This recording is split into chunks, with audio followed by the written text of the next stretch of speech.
केसिया समार बेटी टीकवा सजावगे माई। केसिया समार बेटी टीकवा सजावगे माई। टीकवा के बीचे बीचे लिखल बा विदाई गे माई। टीकवा के बीचे बीचे लिखल बा विदाई गे माई।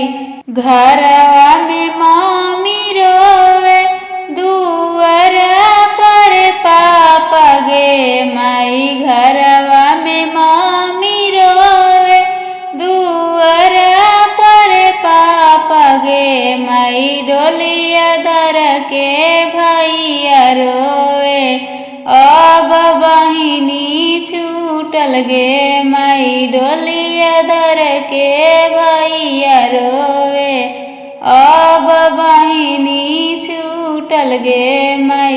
डोलिया से बोलली बेटी हो सुंदर गे माई। डोलिया से बोलली बेटी हो सुंदर गे माई। चुप हो ख पापा मम्मी चुप हो ख भैया गे माई। चुप हो ख पापा मम्मी चुप हो ख भैया गे माई। पापा के जनमल धियावा फिर लौटी आइब गे माई। पापा के जनमल धियावा फिर लौटी आइब गे माई। एक कोस गईले डोलिया दुई कोस गईले गे माई। एक कोस गईले डोलिया दुई कोस गईले गे माई। डोलिया में बेटी रोवे अब नैहर छूटल गे माई। डोलिया में बेटी रोवे अब नैहर छूटल गे माई।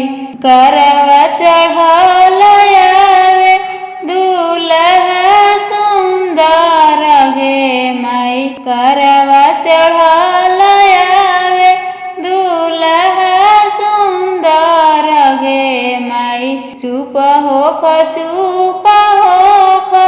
धनिया हमार गे माई। चुप हो